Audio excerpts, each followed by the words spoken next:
everyone has been bitten by the crossword bug. It's called crossworditis. The sort of generation of treats it like a disease, a madness, a craze.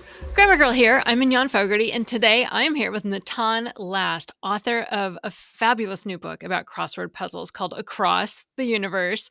At 16, Natan was the youngest person ever at the time to get a Sunday puzzle accepted by the New York Times, and now he teaches crossword writing classes and regularly contributes puzzles to the New York Times and the New Yorker. Natan, welcome to the Grammar Girl podcast. Thank you so much for having me. It's a thrill to be on.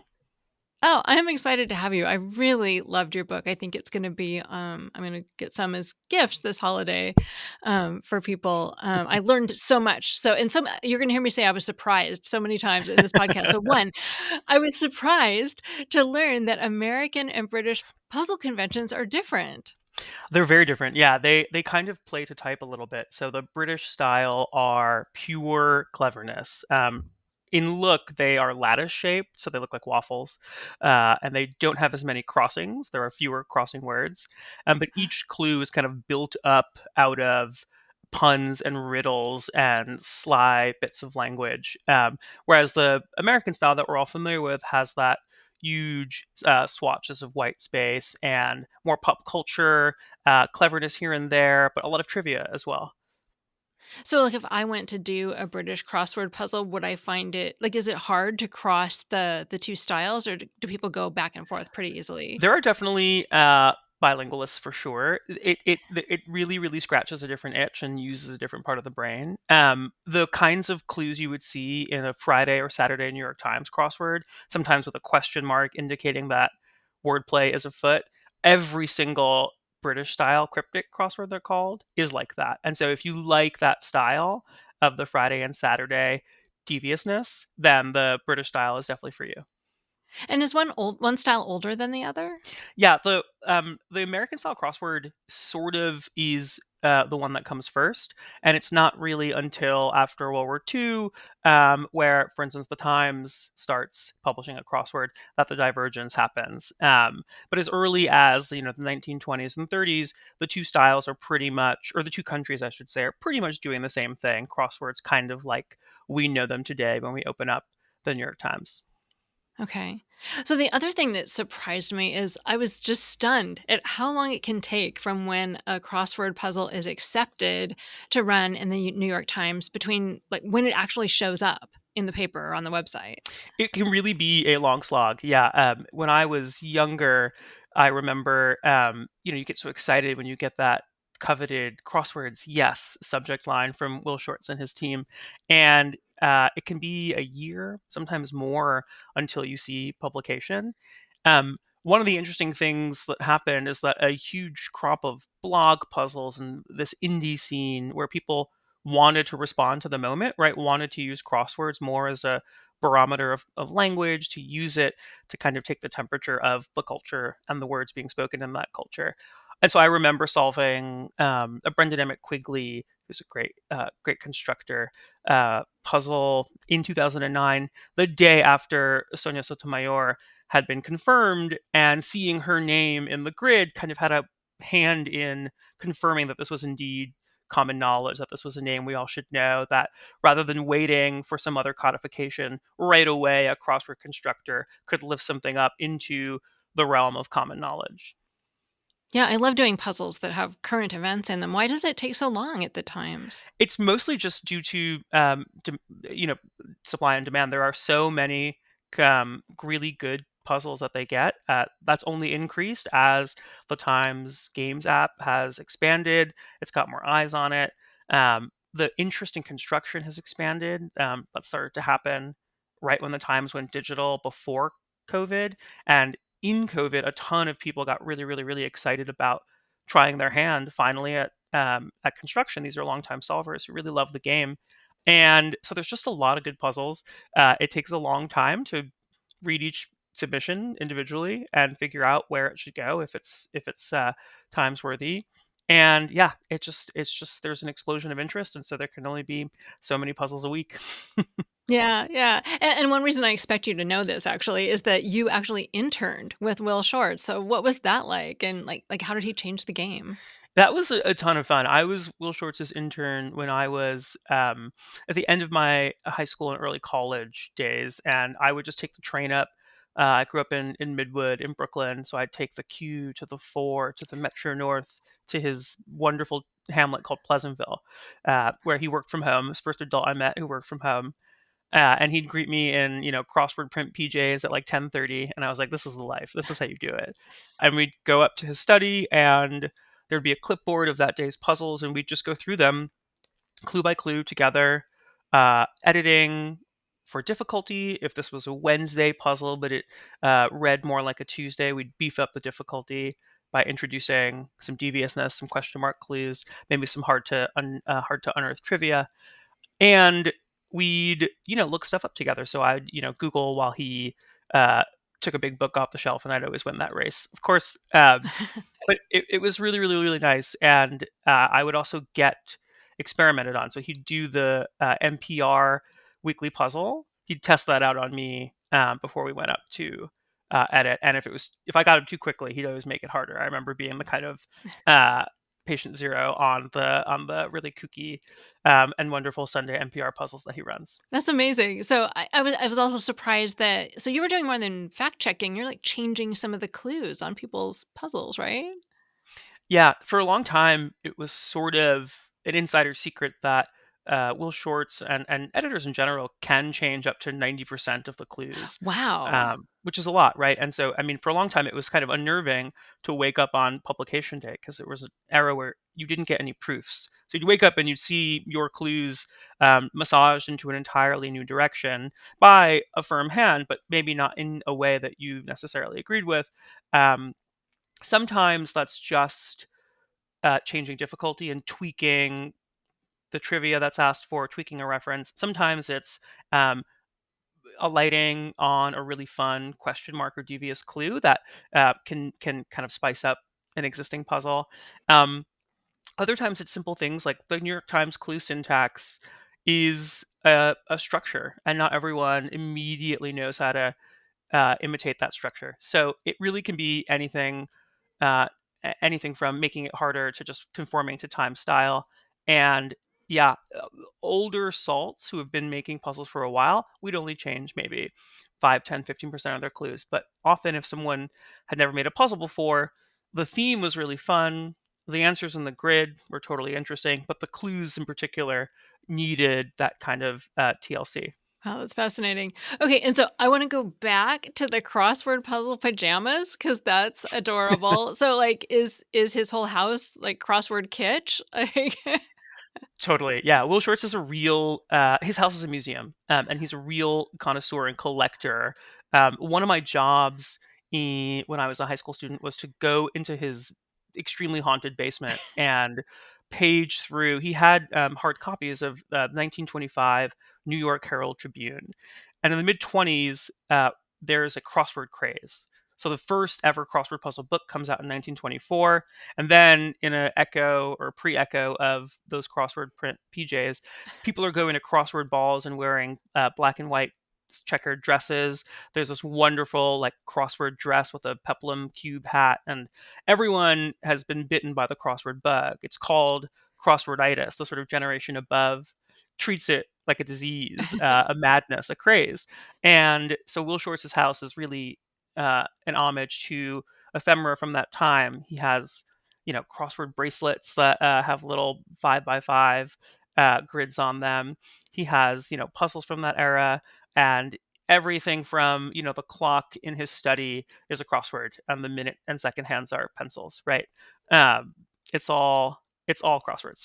that's amazing. So, I mean, what were you going into the basement for, though? So I was combing through uh, pages from the 1925 Herald Tribune to try to find any cultural residue from the crossword craze. And 4 pages in, I'd find an advertisement for crossword print shoes that had black and white buckles. I'd find 20 pages later an invitation to a crossword ball in which you could see sort of dapper Dans with their pork pie hats and again, these sort of 1920s flappers in black and white dresses. So I was looking for evidence like that because Will Shortz at the time was, I think, combining a lot of this into some kind of authoritative compendium. Mm. Um, but it was mostly just an education in the jazz age, right? And what was going on in the newspaper world at that time. How fun. And this is a complete aside, but I had no idea that he was also a huge table tennis player. Will Shortz is really into table tennis. He purchased a table tennis club while I was his intern. I remember I was so young I didn't really understand that you could amass that much in savings from Sudoku and crossword puzzle books, and then essentially liquidate all of it so that you could play more games. In this case, buy a table tennis club in Pleasantville. And he is, I think, essentially the Cal Ripken Jr. of table tennis, where he will sort of forgo travel and events because his streak of playing table tennis every day cannot be interrupted. And yeah, he's a very talented player. I think of myself as someone who's pretty good at sports and love table tennis, and he just whipped my butt every time. Uh, he's great at it. That's amazing. It's like two so divergent like things he's really really good at. That's wild. I aspire to be that good at two completely different things. Me too. So the mathematical analysis of the games also just fascinates me. You talked in the book about the investigations into which words are like crosswordese. Yeah, totally. So I think longtime solvers have all encountered crosswordese, which are those often vowel heavy words that, because English is so consonant heavy, thanks to its Germanic roots, you need that release valve of, we all speak crossword French, right? Like épée and we, all those vowel heavy words that go underneath these consonant heavy words that come from Germanic. And I think words like area and era are extreme crosswordese in the sense that they appear in crosswords so much, and we get kind of bored as solvers and as constructors having to clue them for the umpteenth time.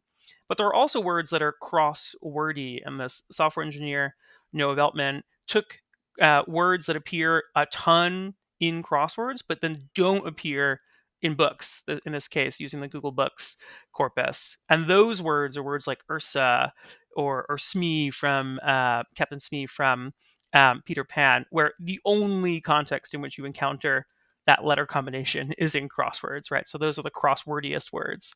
And there's like numerical rankings that constructors can look at, right? And say how crosswordy is this word. Yeah, exactly. The field has become extremely soaked in quantitative data for good and for ill, I think. But there's a great website called Xword Info, in which you can analyze a puzzle, right? You can see which words have never appeared in a crossword before, so they're exciting because they're debuts as far as the New York Times is concerned. Um, or you can see, which words have high Scrabble value, right? Which is to say, if you tallied up the letters rankings in Scrabble, because you've got a lot of Q's, X's, and Z's in a word. A word like jacuzzi scores really high in Scrabble value and is an interesting word, but also getting those J's and Z's into a puzzle can often lead to interesting words going down as well. So there's tons and tons of data for the curious, for sure. Yeah. So do people who write I keep wanting to call them writers, but are they constructors, or what is the right word for people who make crossword puzzles? Yeah, constructor I think is the sort of modal term, but I think that one of the things I talk about in the book is that I really think that different words that people use have a different crosswording ethic underneath them. So I mean, people who love to do the cluing, right? Writing clues is like writing. And so I think a lot of people who are on the literary side and maybe favor the clue part of the process call themselves writers. Um, Building a grid is extremely mathy. The writer Georges Perec, referred to the like arithmetic of letters, right? And found that part very frustrating. Um, where all that matters is that words are a certain length and that they're digraphs, so one letter next to another fits nicely. And that part I think lends itself to engineering and mathy types. And people who favor that aspect tend to call themselves constructors. Um, People call themselves creators. Writing a good theme is kind of like planning a really fun scavenger hunt that only takes 30 minutes. And that feels like creation. That feels like a creative act that's different than writing clues and filling a grid. Um, And so there's all these words, but I would say constructor is the one that people use the most. And then if you are ever feeling kind of playfully snooty, there's cruciverbalist, which I almost never say out loud because it takes too long to say. It's hard to, I think I write in the book that like that's the kind of word that you can kind of feel its glasses falling down on its nose as you say it. And so it's a wonderful word, but constructor is the term of art, I think. So do one group of these people or the other get more excited about using a word that has never appeared before? And actually, if you use a word that has never appeared before in the New York Times, for example, does it make it more likely that your puzzle will be accepted since it's so competitive?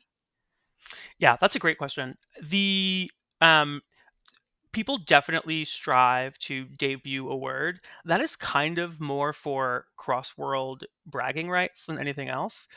I don't believe, at least it wasn't the case when I was editing with Will, that you would look at a word and say, "Has this ever run in the Times before?" And if it hadn't, bump it up. People tend to look at a crossword grid, and Will would do this too. You'd put check marks next to words you thought were interesting. A word like jacuzzi would maybe get a check mark. If you didn't know a cultural reference, Will might put like a question mark or even a negative sign next to it, right? You're almost like quantitatively assessing these words, but you're still using gut judgment. You're not going to the database. Um, it's definitely the case that when people submit a puzzle, they like to dot it with words that have never appeared in a puzzle before. And I think the editors can sense when a puzzle is fresh. A puzzle has words that are new, either because they're newly in the language. One of the lovely things about puzzles is they do kind of hold this like somewhat delayed mirror up to our own language, um, or because they're new proper nouns, right? Whenever like a new Star Wars character with a weirdly spelled name comes out, everyone rushes to put it in their crossword, right? Awesome. Well, you talked about the databases, and I do want to talk about how computers have changed crossword construction. But first, let's talk about like how crosswords were made before computers. Yeah, it was a lot of blood, sweat, and tears. It was, my dad is a public school math teacher, and so scratch paper in my house was graph paper, and so I would just use graph paper and Google for the most part. Earlier than my time, people would use this thing called a crossword puzzle answer book, which is this enormous, over 1,000-page book, and it looks like a dictionary, but the headings aren't like A to B, B to C. Instead, the headings are blank, blank, blank, N, blank, D. And so it's all words that fit that pattern, right? There are 7 or so letters or whatever. There's an N in the 5th position and then D in the 7th. And then the next page would be blank, blank, N, blank, blank, blank, D or whatever. And so just to find letters that fit a certain string required this big book in combination with the big brain, right? With just thinking about it.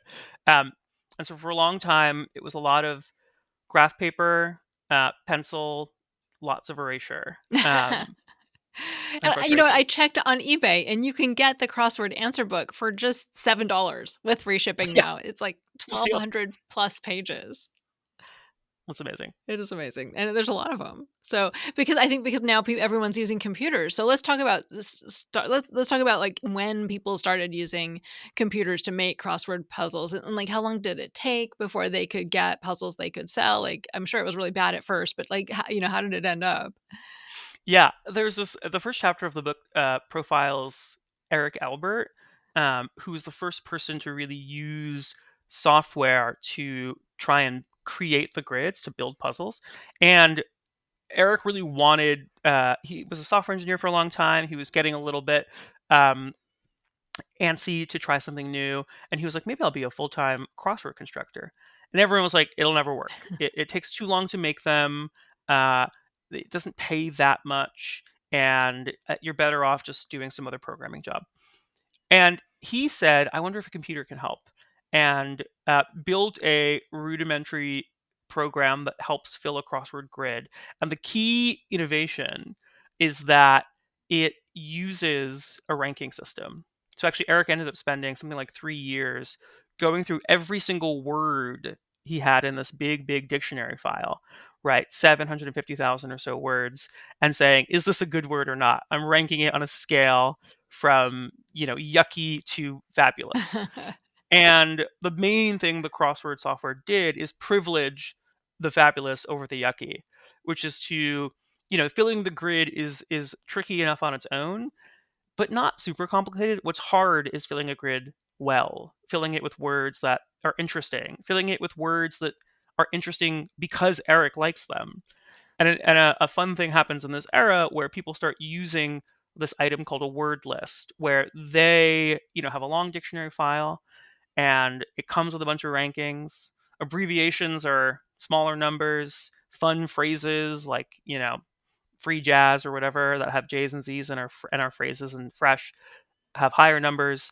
And then people spend a lot of their time manicuring and tweaking that list, putting stuff in that only they would put in a crossword, and taking stuff out that they happen to think is not particularly interesting and wouldn't be a word or a phrase that they would enjoy seeing in their own puzzle. Yeah. So I imagine like you wouldn't want, I mean, in the very beginning, probably there were prepositions like of or articles like and, like you don't want those in a puzzle. Yeah, those are really boring. And crosswords have all these conventions, so there's only words of like three or more. And exactly as you're saying, it's because it's impossible to find an interesting clue for the word of, right? These function words, they're just not that exciting on their own. Um, the yeah, you're going to demote words like that. You're going to take things out that feel obscure. You're going to take abbreviations out. People feel differently about scientific terms, words that aren't in English, and everyone's going to, in this weird way, the software ends up letting folks express their own taste a little bit better, right? Because they're making these thousands of aesthetic micro decisions Yeah. about the goodness of words. Yeah. And so did Eric Albert, he did end up selling puzzles, right? Yeah, Yeah. he starts this journey in 1989, and in the early 90s, he's a full-time crossword constructor for some years, He did and it. submit. Yeah, he did it. It worked, and he submits his first grids, and they get accepted by the Times. And what's really interesting is that Will Shortz has no idea. The grids and the answers in them are good and clean, right? As a constructor might say, that there's not a lot of obscurities, there's not too many abbreviations, and at that time, no one could tell that these were, in large part computer generated. Did he feel tricked when he found out? I think that he was okay with it because the thing about crosswords is that kind of arithmetical part of putting the words in the grid has always been susceptible to automation and has always had computer assistance in the offing. But the clues were all written by Eric. The themes were all brainstormed and devised by Eric. And so there's still all of this human ingenuity shining through. Yeah. Great. And then later, a guy named Ginsberg, I love, he came up with a program he called Dr.Fill, Fill, which I, imagine like filling in the grid. And Yeah. his whole thing, it seemed like it was a journey. Yeah, it's really funny. Dr. Ginsburg, Dr. Matt Ginsburg is, he's like this storied artificial intelligence researcher. He has like a doctorate from Oxford in math at the age of 24, I think, and starts a bunch of AI companies and starts building crosswords. He becomes a constructor, and then he goes to the first crossword tournament where people solve as quickly as possible. It's a speed solving tournament. And people are so fast that he gets mad. He's kind of out. He's out for revenge, and he wonders if he can build an AI that solves puzzles. So we've talked about computer assistance that aids in building a puzzle, but here he's like, I wonder if I can do this. And there, the community is a bit has its eyebrows raised for sure, because it's one thing to interlock words with other words. That feels computational kind of from the outset. But writing good puns, coming up with, clever misdirections, brainstorming a theme, they feel very human. And in fact, at the very first tournament that Dr. Fill competes in, Will Shortz, who's the organizer of the big tournament, has 150 buttons made that say, I beat Dr. Fill, right? Very much team human at the moment. And Dr. Fill actually underperforms that year, and Will Shortz gets it exactly right. I think he handed out 143 buttons or something like that. Um, and, you know, all throughout this time, Matt Ginsburg is wondering, uh, how can I make this software better? If you fast forward 10 years to the pandemic, he ends up teaming up with a Berkeley natural language processing and kind of AI shop, a bunch of researchers who, in their spare time, had gotten into puzzles and were trying to recreate Dr. Phil, and they ended up marrying, what we think of as kind of modern machine learning techniques, basically just screaming through just tons and tons and tons of data with the kind of hard coded knowledge about crosswords that Dr. Phil had in its silicon brain. So it knows about anagrams, right? So if you have like a pun like the Satanic serves, which is a pun on the Russian novel The Satanic Verses, but now it sounds like it's about really devilish tennis serves. It doesn't know that that's a phrase because no one's ever said that phrase before, but it understands that it's composed of a bunch of words, and it understands that if you rearrange the letters in one of those words, it's the whole new phrase is something it's seen before. So it kind of does know a little bit about a typical crossword theme. Um, and that tournament in 2021, I believe, where Dr. Phil uh, wins, it beats everyone else, but it's not sort of allowed to compete in the tournament because the tournament is for humans, right? Yeah. Um, it ends up, yeah, it's the first, it ends up winning. It It ends beat up being, everyone? it beat everyone. Oh, wow. Yeah, I missed that part. yeah. And so people were probably pretty annoyed. People were annoyed. I think that Matt Ginsburg did the right thing. I interviewed him. He said he talked to all the other game solving AI people. So the person who made the AI that beat the first time this happens is in backgammon in the late 70s. And, of course, ever since then, AI game solvers have plowed through chess, they've plowed through Go, they've plowed through Texas Hold'em. And there is a sense with language that we're very protect. I mean, this should be our thing. We're humans. We're funny. We're creative. We're infinitely productive when it comes to words.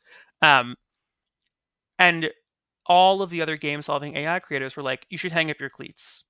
You know, if you win twice in a row, people really start to think you're rubbing it in their faces. If you win and then lose, everyone calls the first time a fluke. You should quit while you're ahead. And so he does. And since then, we haven't heard much of crossword solving AIs. But it is kind of fun that after a decade of not winning, and after a decade of, in particular, human crossword makers deliberately trying to trip up the machine and succeeding, um, Dr. Phil ends up winning in that 2021 tournament, and then calls it a day. He's hanging up his chips. Yeah, exactly. Yeah, And there is this really human side to solving crossword puzzles. I loved the story of the woman who found her father's unfinished puzzles after he died. yeah. There's a really wonderful series in the Times called Solver Stories, and there's one about this therapist, Deborah Stossen, who, after her father dies, finds this portfolio of unfinished Sunday puzzles that were all time Sundays, and she commits to finishing them. And so she is seeing a kind of ghostly version of her now past father. Things he would know, like classics. All of those answers are filled in. Things he thought he knew but never really did, like car makes. He's got wrong answers in, and you have that weird moment of in pen going over her father's incorrect answers and kind of correcting them after the fact.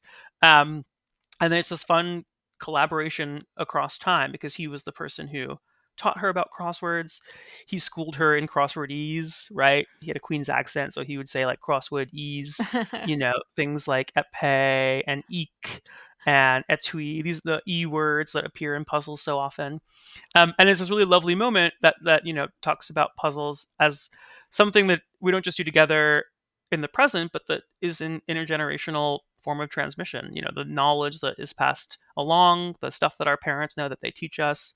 Yeah, all of that is kind of held aloft in her ritual. Yeah. Yeah, the thing with unfinished puzzles, I have so many finished puzzles. I can almost never get every word.